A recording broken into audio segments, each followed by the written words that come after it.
My name is Emily Carter, and today, as I sit down to share my story, my heart feels heavy yet grateful. Life has taken me on a journey that I never imagined when I was a little girl.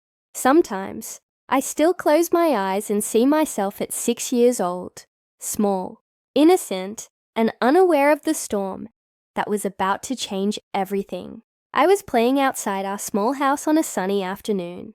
My mother had told me not to wander too far, but like any curious child, I wanted to explore. I remember chasing a butterfly, laughing as it danced through the air. That's when I felt a shadow fall over me. Before I could even scream, rough hands grabbed me, lifting me off the ground. I remember kicking, crying, and calling for my mother, but the man's arms were strong, and his grip felt like iron. He whispered for me to stay quiet, but my little heart pounded with terror. I didn't understand what was happening, only that I was being taken away from the world I knew, from the safety of my parents' love. Hours turned into days, and I found myself in a place that was cold, dark, and strange. I didn't know where I was. All I knew was fear. I cried until my throat hurt, but no one came to comfort me. The man would sometimes bring me food, but never with kindness. It felt like I had been thrown into a nightmare with no end. I was only 6, yet I learned what loneliness meant. The silence of those nights still echoes in my memory. The silence that made me wonder if my parents even knew where I was, if they were searching for me, or if I would ever see them again. After what felt like forever, I managed to escape.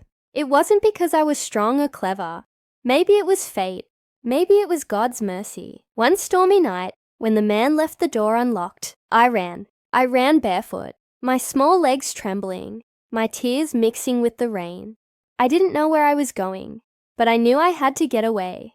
That's when my life changed again. Tired, cold, and hungry, I collapsed on the side of a quiet road. A car stopped, and a woman stepped out.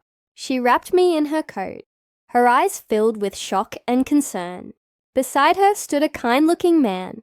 They asked me my name, but I was too scared to answer. All I could do was cry. That couple, James and Olivia, didn't walk away. They lifted me into their car, took me into their home, and for the first time in weeks, I felt safe. I didn't know then that these two people, strangers to me, would soon become the family who would change my destiny. When James and Olivia brought me to their house, I didn't know what to expect. My little heart was still racing with fear. I thought maybe they would send me back, or maybe they would get tired of me too. But instead, they opened the doors of their home and their hearts. Their house was warm and full of light. Olivia wrapped me in a blanket and gave me hot soup, something I hadn't tasted in weeks. I remember how I held the bowl with trembling hands, afraid to spill it, afraid to be scolded. But she only smiled gently, brushing my messy hair back from my face. James sat across from me, his eyes soft. He didn't ask many questions at first, as if he knew that speaking would only scare me more. Instead, he spoke in a calm voice, telling me that I was safe now, that no one could hurt me here. For the first time since my kidnapping, I believed those words. Days turned into weeks. Slowly, I began to trust them. Olivia would read me bedtime stories, her voice soothing like the lullabies my mother once sang. James would take me for walks in the garden, showing me how to water the flowers and feed the little birds that came to the feeder. I began to laugh again, small, hesitant laughs at first, then louder ones as I felt the warmth of belonging. It was then that I realized something. James and Olivia had no children. Their house was big, filled with silence that only echoed until I arrived. One evening, I overheard them talking quietly in the kitchen. Olivia's voice cracked as she said, "We prayed for a child, but maybe God had a different plan. Maybe He sent us her." Those words stayed with me. I was no longer just a lost, broken girl. I was a blessing to someone. Olivia became the mother I desperately needed. She held me when nightmares woke me in the middle of the night, whispering that I was safe. James became the father who taught me courage. who told me that the world was not only filled with darkness, but also with light. But even as I felt their love, a small ache lived inside me. Somewhere out there, I knew my real parents existed. Did they think of me? Did they cry at night the way I once cried for them? That unanswered question followed me like a shadow. Yet, in James and Olivia's care, I began to heal. They enrolled me in school, where I slowly learned to make friends. They celebrated my birthdays with balloons and cake, making up for the ones I had lost. For the first time since my childhood was stolen, I began to feel like a little girl again. Not a victim, not a burden, but a daughter. I didn't know it then, but this new chapter was only the beginning of the life that would lead me to love, loss, and discoveries I could never have imagined. As the years passed, James and Olivia became the center of my world. I no longer thought of myself as the girl who had been taken. I was the girl who had been given a second chance. Their love stitched the broken pieces of my childhood together. Olivia was always by my side. She helped me with homework, listened to my endless stories from school, and clapped the loudest at every small achievement. James taught me how to ride a bike, how to swim, and even how to face the world with courage. He used to say, "Emily, no matter what life throws at you, you have the strength to rise." Still, deep down, a quiet question remained. Where were my real parents? At night, when I lay in bed, I sometimes pictured their faces, though they had become blurry in my memory. Did they remember the little girl with golden hair and a laugh like bells? Or had they moved on, believing I was gone forever? I never spoke of this to James or Olivia. I didn't want them to think I was ungrateful. They had given me everything, and I loved them dearly. But the emptiness was there, hidden like a secret wound. When I turned 16, James and Olivia threw me a small party. There weren't many people, just neighbors and a few of my school friends. But it was magical. Olivia baked a cake, and James strung fairy lights in the backyard. As I looked around, I realized how lucky I was to have found them. I might have lost one family, but life had given me another. At school, I wasn't the most popular girl, but I was kind, and kindness attracted people. My friends often said they admired how strong I was, though they didn't know the battles I had fought to get there. What they saw was a girl who smiled easily and dreamed big dreams. One dream, though, felt closer than the rest: love. Like any teenage girl, I wondered what it would be like to meet someone who truly understood me, someone who looked past my scars and saw my heart. Olivia used to smile knowingly whenever she caught me daydreaming. "Love will find you when the time is right, Emily," she would say. "And when it does, you'll know it." At the time, I laughed it off. But deep down, I hoped she was right. By the time I graduated high school, I felt ready to step into the world with courage. I had dreams of college, of building a career, of maybe even one day writing my story. But more than anything, I carried within me the lessons James and Olivia had taught. That family is not always about blood. It's about love, sacrifice, and the people who never leave your side. I didn't know that soon. Love would come into my life in a way that would change everything, just as Olivia had promised. College felt like a new world to me. Big buildings, busy hallways, and faces I had never seen before. At first, I felt nervous, like the little girl I once was, stepping into an unfamiliar place. But then I reminded myself of James's words. "You have the strength to rise." It was during my second semester that I met Daniel Miller. Daniel wasn't like the other boys, who tried too hard to be noticed. He was calm, kind, and carried a quiet confidence. I first noticed him in the library, sitting with his head buried in a book, while the world buzzed around him. Something about his presence felt steady, safe, like a harbor after a storm. One afternoon, fate played its hand. I was struggling with a research paper, surrounded by books I didn't fully understand, when Daniel walked over. "Need help?" he asked, his voice gentle. I looked up, surprised.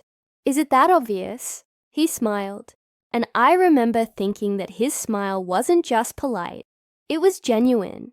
That was the beginning of a friendship that soon grew into something deeper. We studied together, walked across campus after classes, and shared stories about our lives. Of course, I didn't tell him everything. Not yet.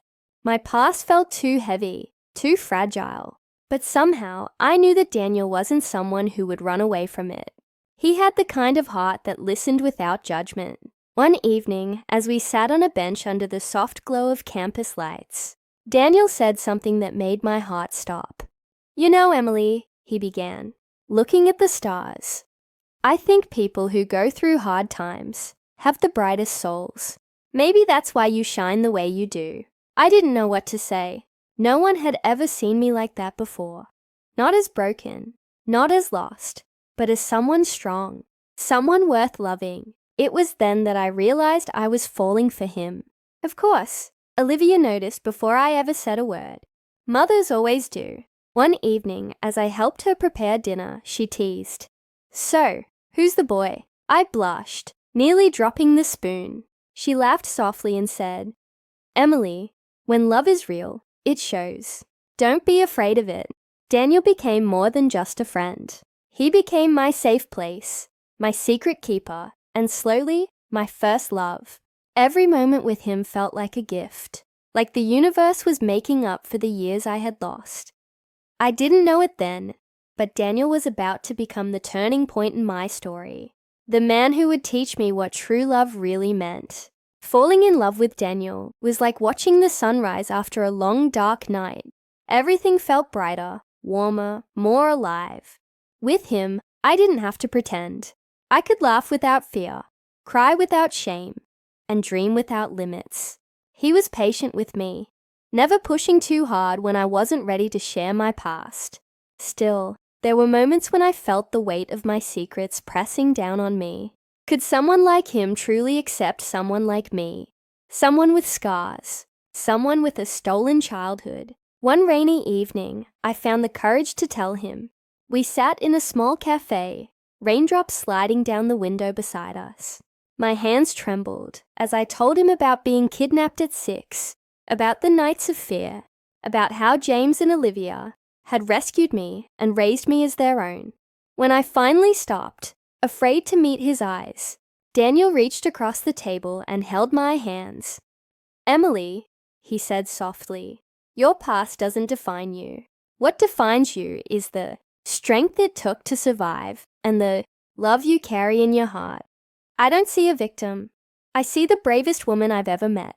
Tears filled my eyes, but for the first time, they weren't tears of pain. They were tears of healing. From that day on, our love grew even stronger. We studied together, dreamed together, and planned a future that felt almost too beautiful to be real. Daniel often said, "One day, I'll marry you, Emily, and I'll spend my whole life proving that love can heal every wound."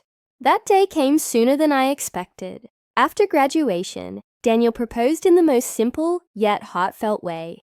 We were walking by the lake near campus, the same place where we had spent countless evenings talking about our future. He stopped, took my hands, and with the sun setting behind him, he said, "Emily Carter, will you let me love you for the rest of my life?" My heart overflowed. With tears streaming down my cheeks, I whispered, "Yes." The wedding was small, but magical. James walked me down the aisle, his eyes glistening with pride, while Olivia wiped away happy tears. Daniel stood waiting, his smile brighter than I had ever seen. As I stood there in my white dress, with the people I loved most watching, I realized how far I had come. From a terrified little girl lost in the darkness, I had found my way to love, to family, to hope. When Daniel placed the ring on my finger and kissed me, it felt like a promise, not just of forever, but of healing, of joy, of a future built on love. I thought my story had finally reached its happiest chapter, but life still had more surprises in store for me, some that would bring me joy, and others that would lead me back to the past I thought I had lost forever. Marriage with Daniel felt like stepping into a dream I never wanted to wake from. We moved into a small but cozy house near the edge of town. It wasn't grand or luxurious, but it was ours, and that made it perfect. Every corner echoed with laughter.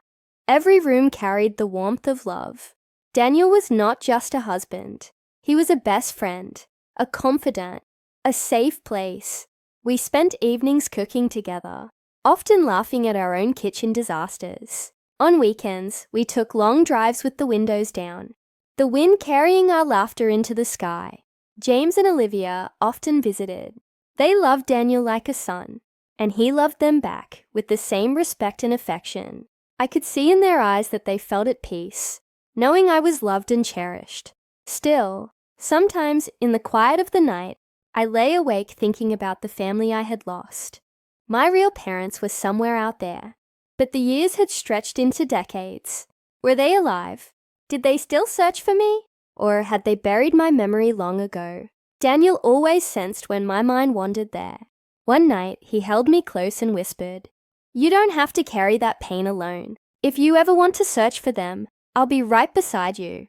His words filled me with comfort. He never tried to erase my past. He embraced it, and that made me love him even more. Time passed, and our love only deepened. We faced ordinary struggles, bills, work stress, disagreements, but nothing ever shook the foundation we had built. In fact, those challenges only reminded us how strong we were together. I often thought about how different my life might have been if James and Olivia hadn't found me that night on the roadside. What if they had driven past me? What if I had never escaped? The thought made me shiver. But then I looked at Daniel, at the life we were building, and I knew every step, every pain, every twist of fate had led me here. One spring morning, as we sat on the porch sipping coffee, Daniel took my hand and said, "Emily, have you ever thought about starting our own family?" The question filled me with both joy and fear. Part of me longed to hold a child, to give them the love I had once lost. But another part of me worried, would I be a good mother? Could I protect a child from the pain I had endured? Daniel squeezed my hand gently. "We don't have to decide today, but I want you to know, whatever the future brings, we'll face it together." His words reminded me once again why I loved him so deeply. He never rushed me, never pressured me. He simply loved me, completely and unconditionally. At that moment, I realized something important.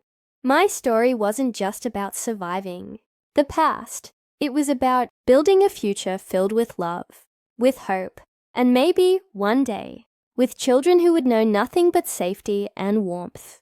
The thought of having children stayed with me long after Daniel first mentioned it. Every time I saw families walking in the park, children chasing after their parents, laughter filling the air, my heart ached, not with jealousy, but with longing. One evening, as I stood in the kitchen washing dishes, Daniel came up behind me and wrapped his arms around my waist.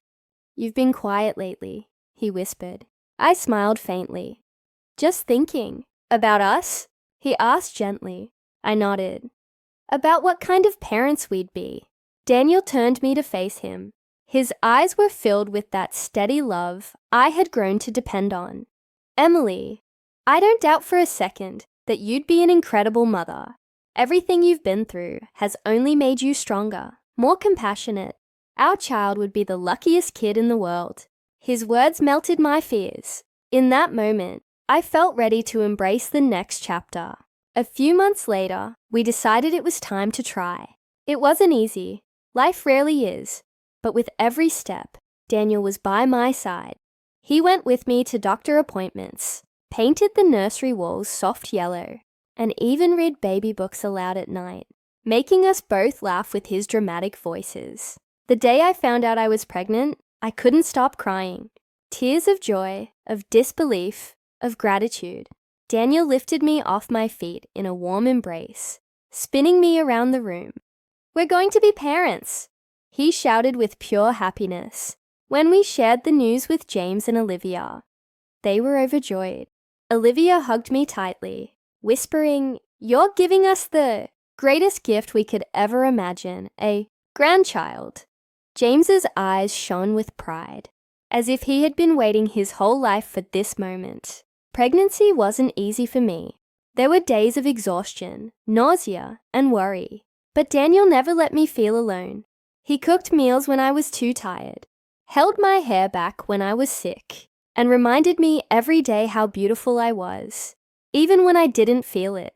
One night, as I lay in bed, with my hands resting on my growing belly, I whispered a prayer. God, please let this child feel nothing but love. Protect them from the darkness I once knew. Daniel, half asleep beside me, reached for my hand. They will, he murmured, because they'll have you. Those words sank deep into my heart. He believed in me, even when I doubted myself. And slowly, I began to believe too. For the first time, I wasn't just living for myself anymore. I was living for the little life growing inside me, for the future we were building together. But I didn't know then that life had another surprise waiting, a surprise that would lead me back to the part of my story I thought was lost forever. My pregnancy months were filled with hope, but also with quiet fears I rarely spoke aloud. Every kick, every flutter inside me reminded me of the miracle I was carrying. Daniel and I would sit for hours, imagining what our child would look like, what kind of personality they would have. Life felt almost perfect. Then, one afternoon, the phone rang. I was home alone, resting on the couch, when I picked it up. A woman's voice spoke on the other end, gentle yet shaky. Hello, is this Emily Carter? Yes, this is she, I replied, confused. There was a pause, followed by a trembling breath. Emily, this might sound strange, but I think I might be your mother. My heart froze. I couldn't breathe, couldn't speak. The world seemed to tilt under me. The woman continued, her words tumbling out through sobs. 20 years ago, our little girl was taken from us. We searched everywhere, but we never found her. We never stopped praying, never stopped hoping. And then, someone told us about you, about your story. Emily, we believe you're her. You're our daughter. I sat in silence, my mind spinning. For years, I had dreamed of this moment, of hearing my parents' voices, of knowing they were still alive. But now that it was real, I felt both joy and fear. Where are you? I finally whispered. In a small town just 2 hours away, she replied. Your father and I, we would give anything to see you, even once, but only if you're ready. When Daniel came home that evening, he found me sitting in the same spot, the phone still in my hand, tears streaming down my face. Emily, what happened? He asked, rushing to me. I looked at him, my voice barely a whisper. They found me, Daniel. My parents. My real parents. His eyes widened, but instead of questions, he pulled me into his arms and held me. Then it's time, he said softly. Time for you to know the whole truth. The following days were a blur of emotions. Fear, excitement, doubt. James and Olivia were the first people I told. I was terrified they might feel hurt or replaced, but Olivia simply took my hands in hers. Emily, she said, her eyes shining with tears. We always prayed that one day, if it was God's will, you'd find your parents again. Nothing will ever change what we are to you. You are our daughter, and now you'll have even more love in your life. James nodded, his voice steady but filled with emotion. Go see them, Emily. You deserve to know where you came from. That night, as I lay in bed with Daniel's hand on my belly, I felt the baby kick. It was as if life itself was reminding me. Sometimes the past doesn't stay buried. Sometimes it comes back to complete the story. And I knew then that the next step would change everything. The drive to the small town where my parents lived felt longer than it actually was. Daniel drove, his hand occasionally reaching over to squeeze mine, grounding me in the midst of the storm, swirling inside.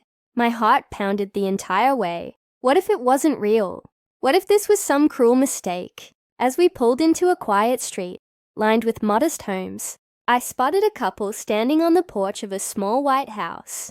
The woman clutched a handkerchief, her whole body trembling, while the man stood tall, but with tears already streaming down his weathered face. Daniel parked, and for a moment I couldn't move. My hands shook. My breath came in shallow bursts. But then, as if pulled by something stronger than fear, I opened the car door and stepped out. The woman gasped the moment she saw me. "Emily," she whispered, her voice breaking. Something inside me broke free. I began to walk, then run, until I was in her arms. She held me so tightly, I thought she might never let go, sobbing into my shoulder. "My baby, my little girl, I never stopped praying for this day," she cried, kissing the side of my face, as if trying to make up for all the years lost. The man, my father, placed a trembling hand on my back. When I turned to him, his eyes were full of both grief and joy. He pulled me into his embrace, his strong arms shaking as he held me. "You're home," he whispered. "After all these years, you're finally home." I couldn't stop crying. Words tumbled out between sobs. "I always wondered if you were alive, if you missed me, if you loved me." Her face pressed against mine. My mother said through tears, "We loved you every single day. We searched, we hoped, we prayed. You were never gone from our hearts." Daniel stood back, watching quietly, his eyes misty. He knew this moment wasn't his to interrupt. It belonged to us. Inside their home, they showed me photographs. Baby pictures of me I had never seen. Old birthday decorations. Newspaper clippings from the day I went missing. Each piece was a thread of the life that had been stolen from me. I told them everything. About the day I was taken.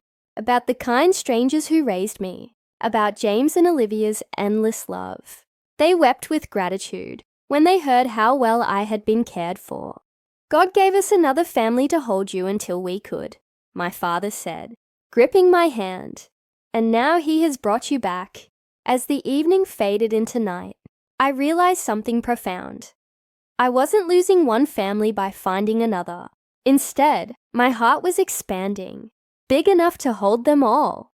For the first time in my life, I felt whole. The week after meeting my biological parents passed in a haze of emotions: joy, disbelief, sorrow for the lost years, and gratitude for the miracle of reunion. But as beautiful as it was, a new weight pressed on my heart. I had two families now, two sets of parents who loved me, and the thought of keeping them apart felt unbearable. Daniel encouraged me gently one evening. "Emily, you don't have to choose between them. Maybe it's time they meet." The idea terrified me. What if it was too awkward? What if old wounds resurfaced? But the more I thought about it, the more I knew he was right. Both families had shaped who I was. One by giving me life, the other by giving me love. So I made the call. James and Olivia agreed immediately. Their voices filled with warmth, but also a nervous edge. My biological parents, Sarah and Michael, were hesitant, but hope flickered in their words. We chose Olivia and James's home as the meeting place. The day arrived with the air heavy and charged, as though the whole universe was holding its breath.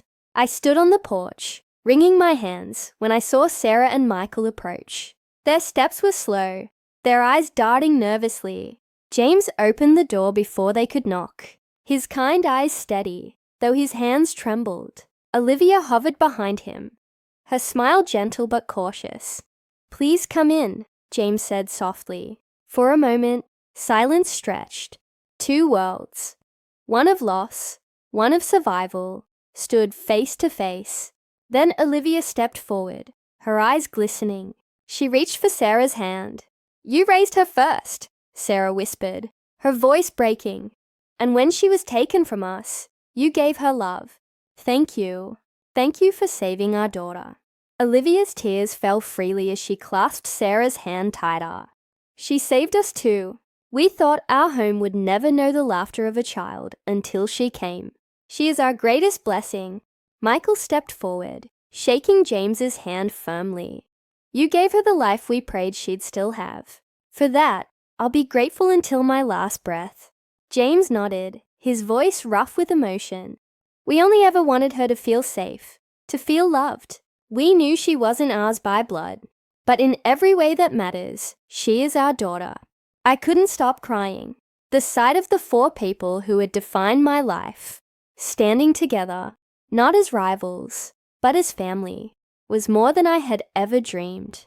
Daniel put his arm around me as I whispered, "This is what I always needed, not to choose, but to belong." That night, laughter eventually replaced the tears. Stories were shared, pictures exchanged, and for the first time, my two families broke bread together at the same table. I looked around and realized, sometimes love doesn't divide, it multiplies. Life after that dinner was unlike anything I had known before. Suddenly, my days were filled with voices from two families. Phone calls from Sarah, checking in on me, Olivia dropping by with home-baked cookies, James and Michael swapping stories about fatherhood as though they had always been friends. For the first time, I didn't feel torn in two. Instead, I felt stitched together, each piece of my past finding its place in the fabric of my present. Daniel and I spent more evenings than I could count sitting on the porch, talking about everything we had endured. One night, with the moonlight painting his face silver, he took my hands in his and said, "Emily, everything you've survived has led you here, and I want to be part of every chapter that's still unwritten." Tears filled my eyes as he knelt down, pulling a small velvet box from his pocket. The diamond inside sparkled, but it was his trembling voice that stole my breath. "Will you marry me?" My heart nearly burst with joy. "Yes," I whispered, and the night echoed with laughter and tears. Both of my families celebrated together when we shared the news. Sarah cried as she hugged me, whispering, "You deserve every happiness."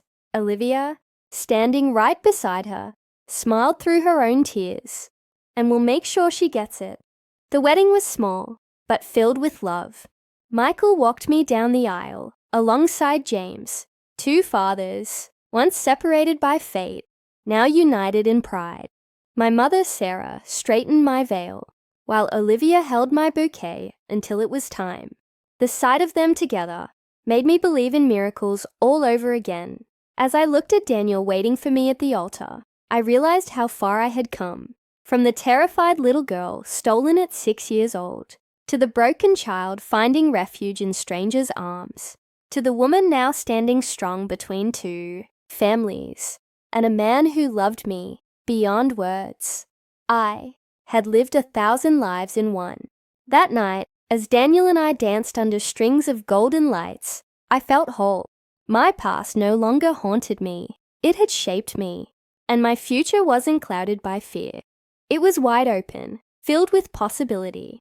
Later, sitting quietly with both sets of parents, I whispered, "I used to think my story was only about loss, but now I see it was always leading me here, to love that multiplies, to a family that doubles, to a heart big enough to hold it all." They all smiled, tears shimmering in their eyes. For the first time in my life, I felt not just like someone's daughter, but everyone's daughter. Life after that dinner was unlike anything I had known before. Suddenly, my days were filled with voices from two families. Phone calls from Sarah, checking in on me, Olivia dropping by with home-baked cookies, James and Michael swapping stories about fatherhood as though they had always been friends. For the first time, I didn't feel torn in two. Instead, I felt stitched together, each piece of my past finding its place in the fabric of my present. Daniel and I spent more evenings than I could count sitting on the porch, talking about everything we had endured. One night, with the moonlight painting his face silver, he took my hands in his and said, "Emily, everything you've survived has led you here, and I want to be part of every chapter that's still unwritten." Tears filled my eyes as he knelt down, pulling a small velvet box from his pocket. The diamond inside sparkled, but it was his trembling voice that stole my breath. "Will you marry me?" My heart nearly burst with joy. "Yes," I whispered, and the night echoed with laughter and tears. Both of my families celebrated together when we shared the news. Sarah cried as she hugged me, whispering, "You deserve every happiness." Olivia, standing right beside her, smiled through her own tears. And we'll make sure she gets it. The wedding was small, but filled with love. Michael walked me down the aisle, alongside James, two fathers, once separated by fate, now united in pride. My mother, Sarah, straightened my veil, while Olivia held my bouquet until it was time. The sight of them together made me believe in miracles all over again. As I looked at Daniel waiting for me at the altar, I realized how far I had come. From the terrified little girl stolen at 6 years old, to the broken child finding refuge in strangers' arms, to the woman now standing strong between two families, and a man who loved me beyond words. I had lived 1,000 lives in one. That night, as Daniel and I danced under strings of golden lights, I felt whole. My past no longer haunted me. It had shaped me, and my future wasn't clouded by fear. It was wide open, filled with possibility. Later, sitting quietly with both sets of parents, I whispered, I used to think my story was only about loss, but now I see it was always leading me here, to love that multiplies, to a family that doubles, to a heart big enough to hold it all. They all smiled, tears shimmering in their eyes. For the first time in my life, I felt not just like someone's daughter, but everyone's daughter.